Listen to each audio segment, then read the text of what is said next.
While Microsoft Edge's native VPN has been in beta for a while, it might be worth checking out now as Microsoft has increased the monthly data cap to 5 gigabytes. We'll show you how to quickly enable this feature in your browser as we sit down and sync up with Rocket IT's weekly technology update.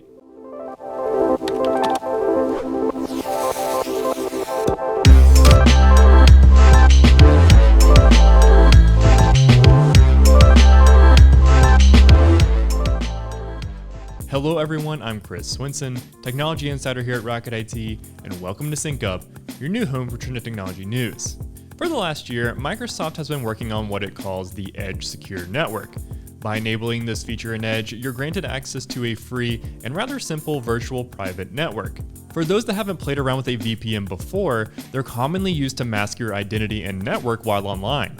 By encrypting your data and hiding your IP address, VPNs serve as a way to keep your online activities private. In the case of Edge's new VPN feature, this functionality is in part thanks to Microsoft's partnership with the internet security company Cloudflare. Now again, while VPNs are nothing new, including one natively in a browser isn't a common occurrence. And because Microsoft is still experimenting with this new feature, it's currently providing individuals that partake in its testing with 5 gigabytes of VPN data each month. For most people, this is plenty to cover time spent browsing and shopping online. So if you're looking for a free, personal VPN, this is a good place to start. At the time of this video, Microsoft's Edge Secure Network feature is only available if you've opted into Edge's beta channel. I'll include a link to that download should you be interested in checking it out.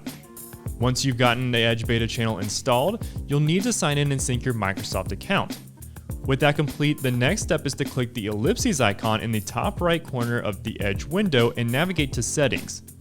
From there, select the Appearance tab from the left sidebar and enable the Secure Network VPN button. Once enabled, you'll notice a new icon in your Edge browser's toolbar. Simply clicking the icon allows you to toggle the VPN. Now again, because this is a super simple VPN, don't expect to use it for advanced business functions such as bypassing region restrictions or accessing company servers while remote. Should you or your organization need that type of functionality, it's best to consult with an IT provider to ensure the VPN you select is deployed and configured properly. For help integrating a VPN into your tech stack, contact Rocket IT using the link in this video's description. And to stay up to date on trending technology news, hit that subscribe button and the bell to catch us on next week's episode of Sync Up with Rocket IT.